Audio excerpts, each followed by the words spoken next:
বাবু তরমুজ দেখ বাবু, কালার দেখ বাবু, কি কালার দেখ তরমুজটার।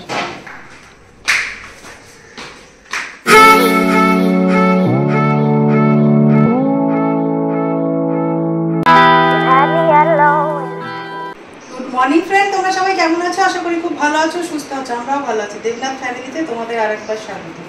আজকে কোনো ডেলি ব্লগ নিয়ে আসিনি। এই দেখো আম শেষের পথে, তাই ভাবলাম আমের একটা আচার, টক মিষ্টি একটা আচার বানাবো। ভাবলাম তোমাদের সাথে শেয়ার করি রেসিপিটা। এখানে 1.5 কিলো মতো আম ছিল, দেবনাথ নিয়ে এসছে। সেখান থেকে আমি কিছু আম আজকে সকালে জেলি বানিয়েছি। আর এই দেখো সকালবেলা আমটাকে জলে ভিজিয়ে রেখেছি। আমের যে একটা কষ আছে না, সেটা উঠে যাবে। আর কতটা আম আমি করব সেটা মেপে নেবো। এই যে এখানে বসিয়েছি, আমটা মেপে নিলে না দুধটা দিতে সুবিধা হবে, তাই জন্য। হয়েছে 1.5 কেজি আমগুলো এবার একটু সাইজ করে কাটতে পারলে হয়। এখন তো আঠিটা শক্ত হয়ে এসছে, সব আম পেকেও গেছে। আগের প্রথম দিকে একটু আমটা কাঁচা কাঁচা থাকে, তারপরে তো একটু পেকে যাবে। আর আম তো শেষের পথে এখন কাঁচা আমটা।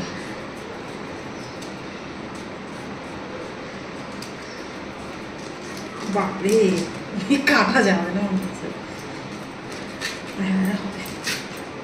হ্যাঁ, এই শক্ত হয়ে গেলে তখনই আমটা খেতে বেশি ভালো। এই যে হলুদ দিয়েছি জলের মধ্যে, এর মধ্যে একটু মিশিয়ে রাখবো, মানে 10 মিনিট আধ ঘন্টা মতন, তারপরে রোদে দিয়ে দেবো।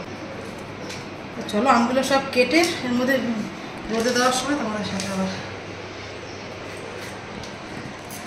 হলুদ ধোয়া জল থেকে ছেঁকে আমগুলো তুলে নিয়েছি, নিয়ে এবার গামলায় হলুদ, নুন আর একটু লঙ্কার গুঁড়ো মাখিয়ে রোদে দিয়ে আসবো।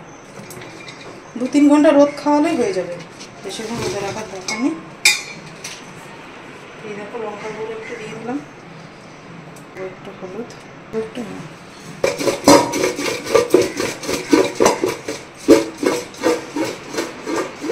ডবল টিস্যু দিয়ে নিয়েছি থালার উপরে, তাহলে এক্সট্রা যে আমের জলটা থাকবে তাড়াতাড়ি শুকিয়ে যাবে।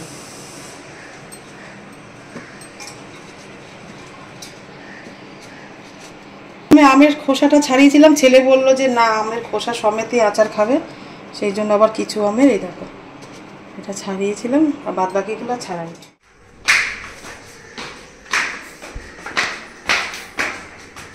আগে যে রোদটা ছিল কদিন আগে যেটা উঠেছিল, এখন তো কালকে বৃষ্টি হওয়ার পরে রোদের তেজটা একটু কমে গেছে। ওই রোদটাই দিলে 1 ঘন্টা 1.5 ঘন্টা একদম আম এখানেই দিয়ে দিচ্ছি। প্রকৃতির সামনে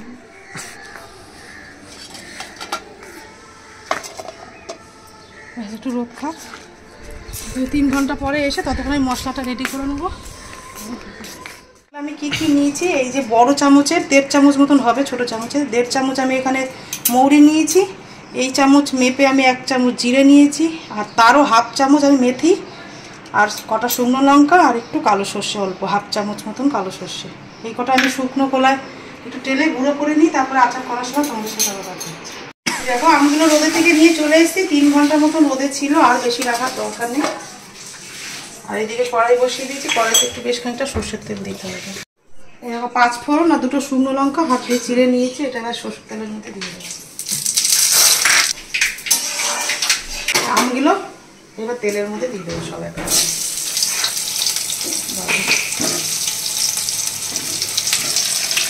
দিয়ে এবার তেলের সাথে ভালো করে আমটাকে মিশিয়ে নিয়ে হালকা করে একটু ভেজে নেবো, তারপরে দুধটা অ্যাড করবো। আর বলে দিলাম এখানে 1.5 কেজি আম আছে। 1.5 কেজি আমের জন্য আমি এখানে 750 আখের গুড় ব্যবহার করেছি। যদি আমটা টক বেশি হয় তখন আবার একটু মিষ্টি অ্যাড করতে হবে।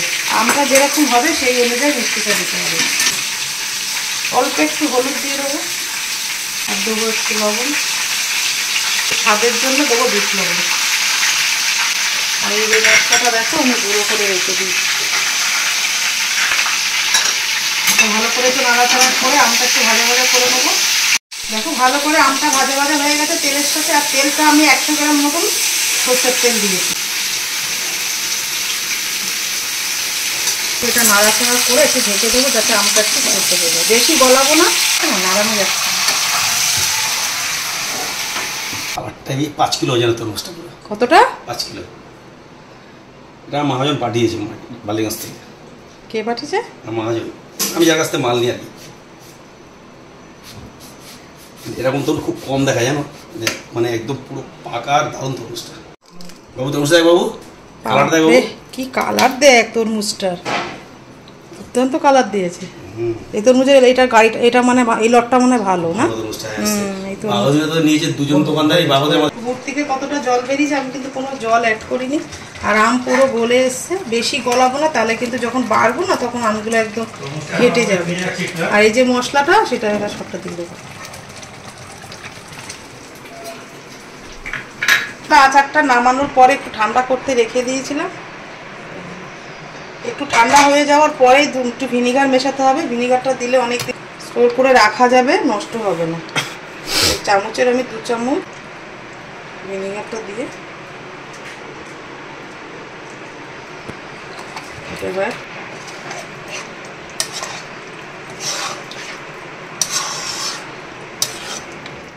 হ্যালো এভরিওয়ান, আজকে মা নেই বাড়িতে, মা একটু দিদি বাড়ি গেছে, তো তার জন্যে আমাকেই শ্যুটটাতে ভয়েসটা বসাতে হচ্ছে।